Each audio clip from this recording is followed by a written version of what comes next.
Whoops. Uh-oh. Okay. Sorry about that. I didn't have my camera set up here. Didn't have my camera set up yet. Had it down behind. Had it down behind the laptop somewhere. Sorry about that. Okay. Today I'm going to be reading again from Waiting for the Morning. The mother and daughter's journey through Alzheimer's disease. And last time we got to chapter 4, which is Winter's Thoughts. And first of all is the poem that I wrote right about that time. Come spring. Things will be better come spring, I know, when the world is all abloom. Our walks will be long and frequent then. When the garden comes alive and the birds sing a tune. The garden spot I'm planning there will be your favorite spot. Just wait and see. No more days of sitting in the house. You and I will be out all the time. You can walk through the garden or sit on the bench, and I'll work in the soil. The pleasure's mine. With flowers abloom all around you, you'll feel better then. We will picnic in the garden on vegetables we've grown. It will be more pleasant than anything you've known. Yes, though now in the dead of winter, all will be well come spring, when the vegetables grow in the garden and the birds gather round the flowers to sing. And that was a poem I wrote my first winter with my home as my mother's caregiver, right about this time of the year in 1995. So what's that, 31 years ago? And there is a picture of my mother and my sister. Myrtle was bundling up for us to go out walking in the winter. My sister Myrtle she was 20 years older than me. I turned 40 while I was taking care of my mother, so she was about 60 then.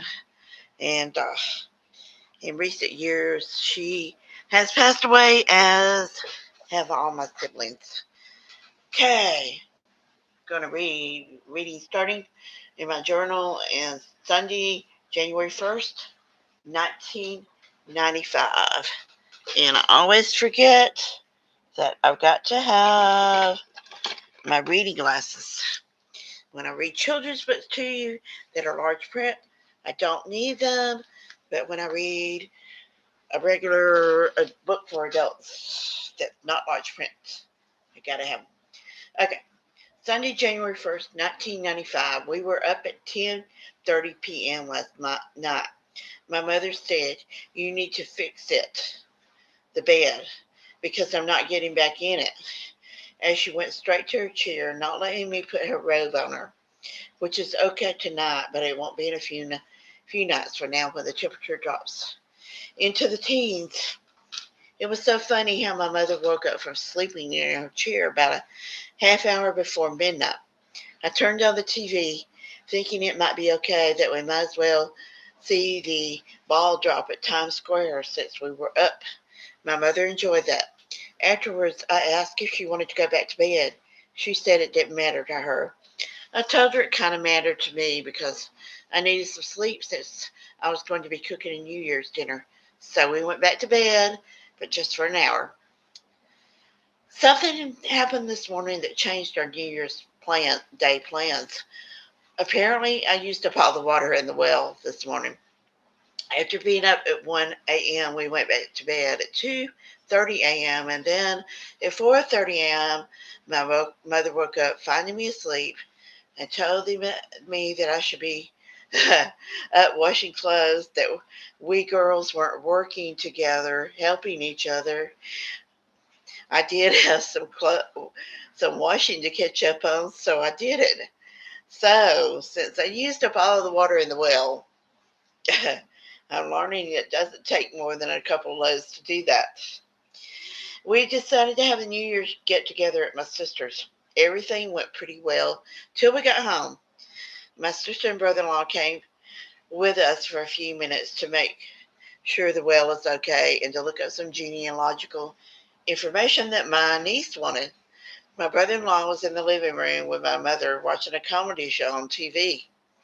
As soon as they were gone, my mother went to the bathroom and took off her pants, and I saw why she had been looking disturbed. She needed to go, but wouldn't because my brother-in-law was there. She was upset with me as I helped her get into a gown, and again when I was giving pills, she said she'd already said I'd already given them to her. She just had a vitamin at supper. She didn't want to watch TV as we usually do before bedtime. She looked sleepy, so I asked if she was ready to go to bed, and she said that she wasn't, that she didn't think she could, and that I should just lock up the house. She had an incident of incontinence just before I woke up this morning, or maybe it was not being able to figure out how to get to the bathroom. She had made it there, passing up the bedside potty, put the lid down, and proceeded to use it. I'm glad I took out the carpet in that bathroom and replaced it with tiles.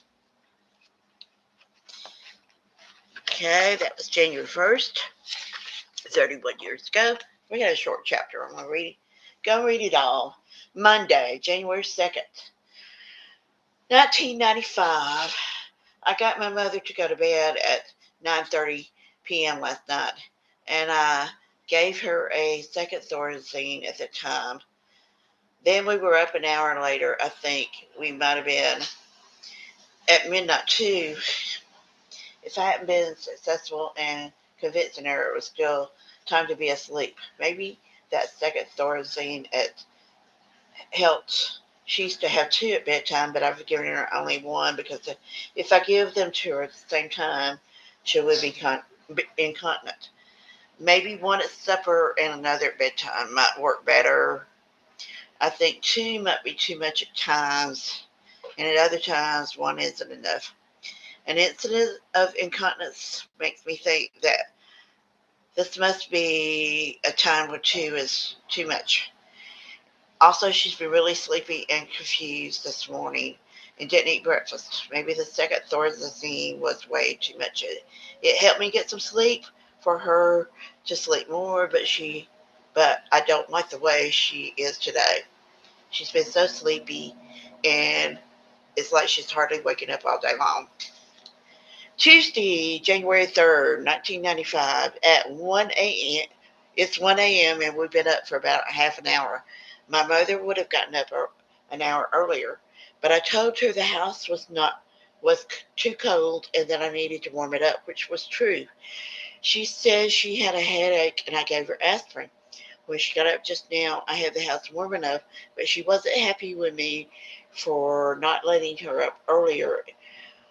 Also, she said, "You didn't ever bring me that aspirin, and my head is killing me." After at least an hour of being awake and restless, my mother now has fallen asleep in her chair. She kept saying that her feet were cold, so I changed from socks to the warm, fuzzy house shoes she got for Christmas. She's complained that the new stew my brother-in-law made for her didn't work because it made her feet cold when she used it. I tried to explain that it was to rest her feet on, not to warm them, and that would have to wrap her feet up good to get them warm. Friday, January 6th, 1995. There are times my mother needs more Thorazine at night, and I just have to figure out when those times are. Lately, I've been giving her more the amount the directions of the bottles says to give. She has been sleeping all night till nearly daylight, and I feel so much better able to do the same. I'm not sure I like the daytime effect, though. The Thorazine was to help my mother, to help us with the hallucinations, with the confusion. I'm not really sure how much it helped. Maybe it did help her sleep more. But like I said, she was incontinent, and I can't remember exactly what it was with the day. Oh, the daytime effect. I think she slept. I think she just slept all day when she had more of it. She was not taking anything for Alzheimer's or dementia. They said when I moved in her with her, and really, I guess from the beginning, they said she was already too far along, too far advanced for it to do any good. And really, I think my mother had Alzheimer's or dementia for many years because she had been forgetting things, repeating things. She didn't drive, so that was not a problem. She had driven way early on when she was younger, and then my dad drove. He died in 1985, but then my sister lived next door on the hill just above the house, and so they did all the driving that she needed. So she never drove, so we didn't have to worry about that. And they were there to look after her, but I think, I don't know, maybe she kind of disguised it, or they disguised it, or we all disguised it. We all were in denial, I guess. Anyway, so the next chapter, we got a while. Oh, that's not till February. I'll probably go ahead and start reading it next week. We'll see. But anyway, for now, it is waiting for the morning. I hope to have a second edition coming out sometime this year. I need to change that last name because I was married to my second husband, who I only stayed married to for 8 years. And some things in the introduction, and I need to change, and I need to write a new afterward, a new afterward to tell some of the things that have happened in the 20, 25 years since I published this. And I am trying. I got a little bit of my website updated. I got this year's Walk to End Alzheimer's, which was my 28th. I got that put on the website, and I'm getting chilly. So I was warm a few minutes ago, and now I'm getting chilly again. And this is winter in Alabama. Yesterday it got pretty warm. Today it's been cooler because it's rainy. Gonna rain tonight. I have a sleep study tonight at 8 o'clock, which is really past my bedtime. It's funny the way my mother went to bed so early back then. I'm doing it now. I'm so tired, but okay. I get up early in the morning and still do my exercises after 2 knee replacements. I figured I'm 70 now. I need to keep on exercising so I can keep on moving. Exercise my body, exercise my brain, keep it on writing and doing word games and whatever. But anyway, okay. So I will, Happy New Year. Whoops. Boy, my camera's not working well. I am wishing for snow. We do get snow once in a while in Alabama, usually in January or February, sometimes even in March. And this year, uh, 2025, we actually got it on the day before Veterans Day. Not a real snow, just flurries, just a few flurries. The only time I remember it snowing before that early was on Veterans Day when I was a little kid and I was sick with a cold, as I was most of the time when I was a kid. And my brother Bob built a little snowman on the car that was parked just outside the kitchen windows in the back. And so I climbed up to the windows and looked out to see that snowman. And that was on Veterans Day, and we had enough snow. Seems like it was like a light dusting on the ground. I guess enough on the car for him to make a little snowman. But anyway, I'm still wearing my snowman stuff that I started wearing in the Christmas and hoping maybe that will help. I know, silly. I was just wishing for snow because it does get very cold in Alabama, but it usually turns off sunny when it gets cold. And then when it's rainy, it's warmer. So snow days are rare, but we enjoy them when they are, or most of us do when there are snow days. Anyway, bye for now and Happy New Year.